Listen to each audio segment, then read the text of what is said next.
아침에 남편이 출근을 하는데 침대에서 꼼짝도 안 하는 거야. 일어나지도 않고. 아니 우리 주말인데 밥은 함께 해먹자. 근데 돌아온 반응이 뭐냐.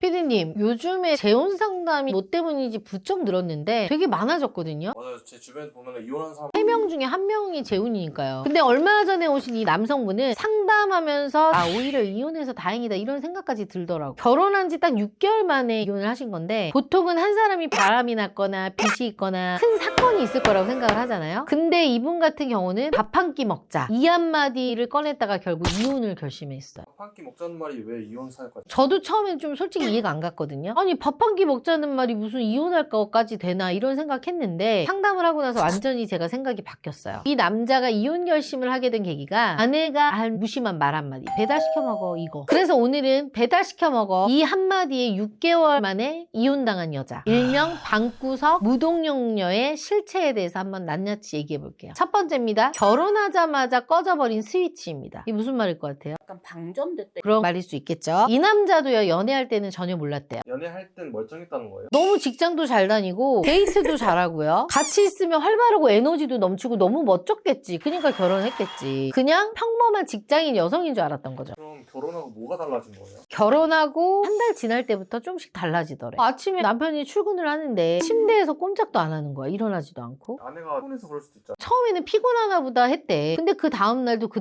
똑같더래. 남편이 출근을 하든 말든 고개를 돌리지도 않는 거야. 아니 그래도 아내면 인사 정도는 해줄 수 있는 거 아니에요? 그냥 핸드폰만 보고 있는 거예요. 누워서. 잘 갔다 오란 말도 없이. 대표님은 그렇게 하세요? 나는 그냥 난 이렇게라도 하지. 그리고 이 여자가 얼마 안 가서 회사를 그만둬 버립니다. 상의도 없이. 아니 결혼하자마자 회사를 그만둬요? 왜요? 남편이 물어봤대. 왜 그만둔 거야? 이렇게. 돌아온 대답은 딱 한마디였대요. 그냥 일하기 싫어서. 근데 진짜 문제는 그 다음부터예요. 남편은 이제 그래 너가 7년 동안 직장생활 힘들었겠지 쉬면서 일 알아보겠지라고 생각을 한 거야. 근데 안 알아봐. 한 달이 두 달이 세 달이 지나도 그러면 그 아내분은 집에서 뭐 하는 거예요? 집에서 핸드폰만 보더래. 인스타 보고 유튜브 보고 그냥 그러다 졸고 다시 핸드폰 보고 그게 하루의 끝이야. 퇴근하고 집에 들어오면 더 충격적인 거예요. 불은 다 꺼져 있지. 커튼은 하루 종일 쳐져 있고요. 집에 사람 온기가 하나도 없는 거야. 산더미처럼 빨래는 막 쌓여 있고. 진짜 심각하네요. 그러니까 이게 남자분이 집에 들어오는 게 아니라 폐가에 들어오는 느낌이 들었다고 해요. 살아있는 사람은 있는데 집안의 공기가 죽어있는 거죠. 처음에는 이 남자 좀 이해를 해보려고 했대요. 힘든 게 있겠지 쉬고 싶었나 보다 라고 이제 조금 뭐 이해를 하고 다스리고 있는데 한 달, 두 달, 세 달 뒤가 되더라도 안 바뀌는 거야. 그때부터 좀 무섭기 시작했겠네요. 맞아. 이 남성분이 저한테 했던 말이 아직도 기억나요. 집안일을 안 하는 게 문제가 아니었어요. 이 사람은 뭘 하려는 의지가 없어 보이는 거. 그 자체가 문제였어요. 라고 얘기를 하더라고요. 이게 핵심이야. 집안일 못할 수도 있고 직장 잠깐 쉴 수도 있어. 힘드니까. 근데 이제 뭐냐면 이 여자가 다시 움직이려는 기운 자체가 안 느껴지는 거야. 그럼 남자가 얼마나 무섭겠어. 내가 이 여자랑 평생 살아야 되는데. 그래서 조심스럽게 남자가 대화를 시도했는데 본인이 아니라 남자가 문제인 사람이 된 거죠. 두 번째입니다. 남편을 빌런 만드는 여자입니다. 남자가 드디어 참다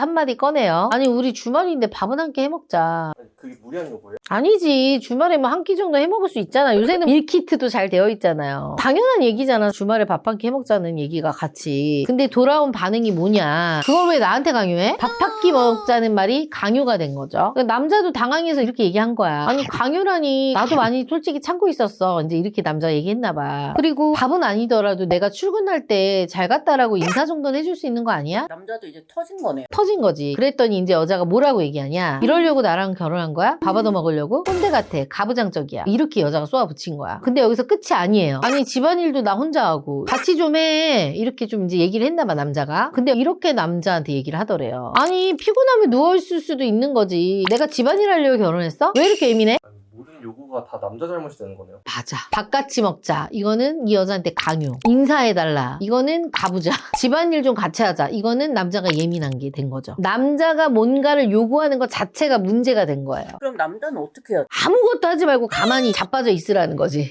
아니 남편인데 어떻게 다 자빠져 있어? 본인처럼 누워 있으라는 거야 그냥. 아무 요구도 하지 말고 그냥 돈만 벌어오라는 거야. 그건 부부가 아니라 하숙집 아니에요? 이 여자의 논리로라면 그런 거잖아요 지금. 남자가 열심히 살려고 하면 할수록 꼰대가 되는 거고요. 예민한 사람이 되는 거고 숨 막히는 사람이 되는 거야. 근데 이거는 솔직히 여자 입장에서 그냥 남자를 빌런 만드는 거 아니야? 정확해요. 본인이 변해야 된다는 걸 인정하는 순간에 본인이 문제가 되잖아요. 근데 남자가 문제 있는 사람으로 만들잖아? 그럼 본인이 피해자가 되는 거야. 처음엔 남자도 참아요. 아, 너무 내가 예민한 건가? 내가 너무 몰아붙이는 건가? 근데 이게 하루 이틀이 아니야. 한 번, 두 번, 세 번 정상적인 요구를 할 때마다 이 패턴이 반복되는 거예요. 요구를 하면 강요가 되는 거고요. 기대를 하면 압박이 되는 거고, 대화를 하면 싸움이 되는 거야. 그러니까 남자가 말을 해 안 해? 안 하는 거야. 어차피 말해봤자 또 내 잘못이라고 하니까. 그러면서 결국 이런 확신이 들었대요. 아, 이 사람은 바뀔 생각이 없구나. 그때 남자분이 이혼을 결심한 거네. 아니요. 진짜 결정타는 따로 있습니다. 결혼 6개월 만에 이혼을 결심하게 된 마지막 사건. 남자가 밤늦게 퇴근하고 현관문을 열었을 때였습니다. 세 번째입니다. 배달시켜 먹어. 이 말이 쏘아올린 방생입니다. 그렇게 이제 시간이 흘러갔고 결혼이 6개월째 됐대요. 남자도 이제 포기 상태였지. 그렇지만 마지막 기대라는 게 있었겠죠. 이 상태에서 마지막 기대할 게 있어요? 오늘은 좀 다를 수 있지 않을까? 이제는 좀 달라지지 않을까? 이제 기대를 어떻게 보면 하는 거죠. 근데 남자가 이제 일 죽어라고 10시 넘어서 퇴근을 한 거야. 집에 들어왔어. 근데 현관문을 열었는데 깜깜하더래. 또 불도 꺼져 있고요. 사람 사는 기운도 없고 너무 조용했대요. 근데 안방에서 핸드폰 불빛 하나만 딱 보이더래요. 아내가 또 침대에 누워 있었던 거지. 남자는 그날도 아침에 새벽부터 나가가지고 밤 10시에 들어와서 녹초가 된 거지. 그래서 정말 마지막이라는 생각을 한번 물어봤대. 같이 밥 먹자 이렇게. 그랬더니 아내가 휴대폰을 이렇게 보더니 이렇게 얘기를 하더래. 한방 언니한테 가면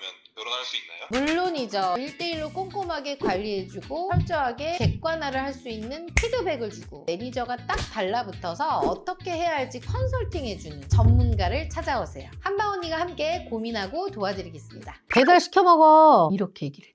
오늘 고생했지. 뭐 먹고 싶어? 이런 말은커녕 배달 시켜 먹어. 그래서 그 순간 남자가 이제 모든 게 다 이해가 됐대요. 밥 때문도 아니고 배달 때문도 아니었어. 이 여자는 같이 살아보려는 이 의지, 같이 노력해보려는 이 마음, 부부로 살아보려는 이 책임감이 이 여자는 하나도 없구나 라는 걸 깨달은 거죠. 결국 그 말 한마디가 결정타였네요. 그치, 어떻게 보면 남자분이 그 순간 확신을 하게 됐대요. 아, 이 사람은 10년이 지나도 절대 안 바뀌겠구나. 집안일 못할 수도 있고 진짜 잠깐 쉴 수도 있어. 그건 이해해. 근데 삶을 같이 희망차게 돌려갈 의지가 없다면요, 이 사람하고 함께할 의미가 없는 거예요. 이 남자분이 저한테 그러더라고요. 대표님, 이거는 아내라는 생각이 아니라 그냥 나한테 얹혀 사는 룸메이트? 그런 느낌이 들더라고요. 결국 결혼은 같이 굴러가는 사람끼리 해야지 맞는 거거든요. 근데 한 사람은 앞으로 막 열심히 살려고 나아가려 그러고, 근데 한 사람은 침대에 누워서 멍하니 멍만 때리고 있어. 그럼 발전이 있겠어 없겠어. 잘 나가려고 하는 사람도 이 여자 때문에 묶여서 못 나가버리게 되는 거예요. 그래서 이 남자도 결심을 하게 돼요. 그냥 이 결혼을 내가 이어가는 대신에 6개월 만에 그 결혼을 방생하기로, 그게 내 인생을 위해 낫겠다 싶은 거죠. 근데 솔직히 이런 여자가 있어라고 얘기하시는 분들도 있을 텐데, 저는 재혼 상담을 하면서 이렇게 자기 자신을 놓고 사는 여성분들 혹은 남성분들의 얘기를 은근히 많이 들어요. 이런 게 그래서 번아웃이라는 말도 많잖아요. 아, 많지. 그래서 오늘은 6개월 만에 이혼한 이 남자분의 사례에 대해서 한번 이야기를 해봤는데요. 결혼은 집안일을 잘하는 사람을 찾는 게 아니에요. 같이 살아갈 의지가 있는 사람을 찾는 거야. 아무리 예쁘고 아무리 조건이 좋아도요, 삶의 스위치가 꺼져 있는 사람하고 결혼하잖아? 그럼 내가 살아있는 내 스위치마저도 꺼져버리는 거야. 여러분은 어떻게 생각하세요? 여러분이라면 이 여자 버틸 수 있어요? 혹시 이런 여자, 이런 남자와 만나본 경험이 있으신 분들도 어떤 게 좀 안 좋았는지에 대해서 댓글로 남겨주시면 저희가 또 참고하겠습니다. 오늘 영상도 좋았다면 좋아요, 구독하기 꼭 눌러주세요.